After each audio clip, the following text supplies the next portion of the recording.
အလီယန်တိုပိုရီးယားနဲ့ကွန်နာမက်ဂရီဂေါတို့အကောင်းဆုံးချိန်မှာတွေးခဲ့မယ်ဆိုလို့ရှိရင်ဘယ်ဖိုက်တာအတာနိုင်တယ်အားလုံးပဲမင်္ဂလာပါဗျမာရှယ်မီနဲ့မြန်မာနေပြီးတော့ပြန်နေကြိုဆိုလိုက်ပါကျွန်တော်ဒီရက်ပိုင်းပွဲတွေလည်းသိပြီးတော့မရှိသေးတာနဲ့ဘာကွန်တက်လောက်ရမလဲဆိုပြီးတော့လည်းစဉ်းစားနေရပါတော့အဲ့ဒီနေရာမှာဆိုလို့ရှိရင်လက်ရှိ striking ဘိုင်းမှာဆိုလို့ရှိရင်တော်တော်လေးဆရာကြားတယ်လို့သတ်မှတ်ထားတဲ့အလီယန်တိုပိုရီးယားနဲ့ကွန်နာမက်ဂရီဂေါတို့နှစ်ယောက်ကိုဒီဗီဒီယိုလေးမှာနိုင်ရှင်ပြီးတော့ဘယ်သူကတော့ပို့ပြီးတော့တာနိုင်နေဆိုတာမျိုးကိုအဓိကပြောပေးသွားမှာဖြစ်ပါတယ်ပြောမယ်ဆိုလို့ရှိရင်တော့ဗျာဘယ်ပစ္စည်းပဲဖြစ်ဖြစ်နောက်မှပေါ်တဲ့ generation ကရှေ့ generation နဲ့ဆိုလို့ရှိရင်တော့နည်းနည်းလေးပို့ပြီးတော့ count တက်ပါဒါက fighter နှစ်ယောက်မှာဆိုလို့ရှိရင်တယောက်ကအရန်ကြီးကြီးတာနေရလို့ဆိုလိုတာမျိုးမဟုတ်ပဲねခေတ်ကာလနီးစနစ်တွေအရသူတို့လေ့ကျင့်တဲ့ပုံစံတွေကကွာခြားလာတဲ့အနေအထားတွေကတော့သေချာပေါက်ရှိရယ်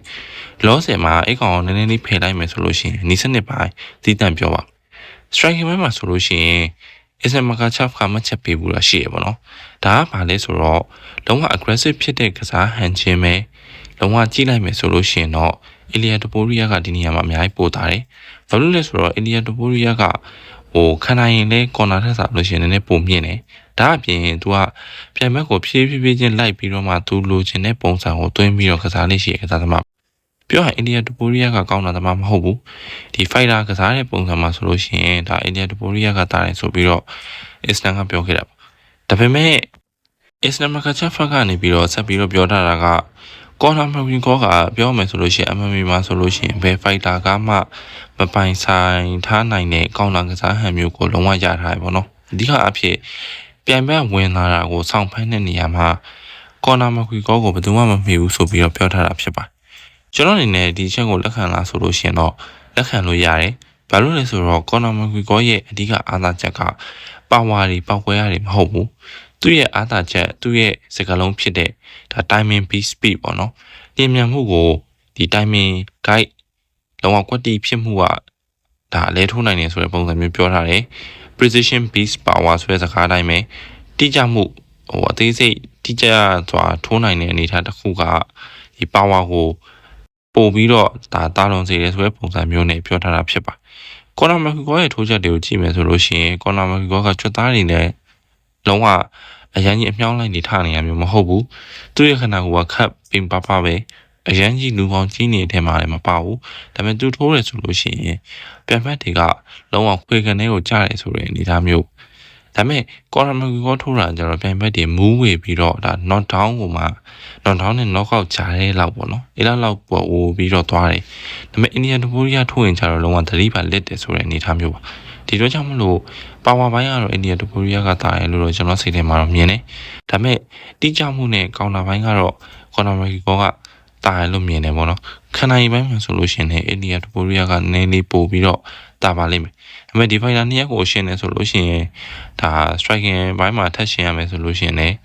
ဒီတက်လုံပိုင်းအရာဆိုလို့ရှိရင်တော့ fighter နှစ်ယောက်မှာဆိုလို့ရှိရင် strength and conditioning ဘိုင်းက Ilya Topuria ကနည်းနည်းပိုကောင်းတယ်လို့မြင်တယ်အဓိကအဖြစ်ကော်နာမက်ဂီဂေါမှာအားသာချက်ကကြတော့ဒီတိတိကျကျရဲ့ပြီးလို့ရှိရင်ပြန်ဘက်ကိုလုံးဝကောင်းတာစောင့်ပြီးတော့ထိုးနိုင်တဲ့အားသာချက်ကပိုကောင်းတော့ပြီးတော့ဒီမေးပြားလေးတွေကိုလုံးဝထိအောင်ထိုးနိုင်တယ်ပေါ့နော်ဒါပေမဲ့ဒီ fighter နှစ်ယောက်မှာဆိုရင်ဒါနဲ့တွေမပြီးသေးဘူးပြန်ပြီးတော့ထပ်စဉ်းစားကြည့်မယ်ဆိုလို့ရှိရင် grappling ဘိုင်းပြီးလို့ရှိရင်ဒီ wrestling ဘိုင်းပေါ့နော်နှစ်ဖက်နေပြီးလို့ရှိရင်မြေပြင်ပေါ်မှာဒီလုံးနဲ့အပိုင်းတွေမှာဆိုလို့ရှိရင်တကယ်တမ်းက Ilya Topuria ကပို့ပြီးတော့တာပါဘာလို့လဲဆိုတော့ Ilya Topuria ရဲ့ background ကပြောရမယ်ဆိုလို့ရှိရင်ဒီ wrestling ကလာတဲ့ကစားသမားပေါ့နော်တကယ်တမ်းကနောက်ပိုင်းမှာဒါ striking ဘိုင်းကိုပြန်ပြီးတော့လေ့ကျင့်ထားတာဖြစ်ပါတယ်ဒီအတွက်ကြောင့်မလို့ဒီ jiu-jitsu ဘိုင်းနဲ့နှစ်ပန်းဘိုင်းကိုပြန်ပြီးတော့ရှင်းမယ်ဆိုလို့ရှိရင်တော့ဒီဘိုင်းမှာဆိုလို့ရှိရင် Conor McGregor ထက်စားလို့ရှိရင် Ilya Topuria ကပို့ပြီးတော့တာသေးရလို့တော့မြင်ပါဒါကြောင့်မလို့ခြုံပြီးပြောလိုက်မယ်ဆိုလို့ရှိရင်တော့ဒါဒီ fighter တွေရဲ့လက်နက်တွေအားသာချက်တွေကိုကြည့်မယ်ဆိုလို့ရှိရင်တော့ကျွန်တော်အနေနဲ့ Ilya Topuria ကပို့ပြီးတော့တာရဲလို့တော့ဆိုချင်တယ်ဒါပေမဲ့ဒီလိုပြောတဲ့အတွက်ပြောမယ်ဆိုရင်ဒီနှစ်ယောက်ထိုးတဲ့ချိန်ကျလို့ရှိရင် Ilya Topuria ကပဲလုံးဝနိုင်မယ်ဆိုတာမျိုးပြောချင်တာမျိုးတော့မဟုတ်ဘူးဒါပေမဲ့ခေတ်ဆက်ဆက်ကွာခြားခဲ့တဲ့ပုံစံนี้ပြီးတော့ Ilya Topuria က wrestling ဘိုင်းမှာတော်တော်ချာချာကစားပြီးတော့မ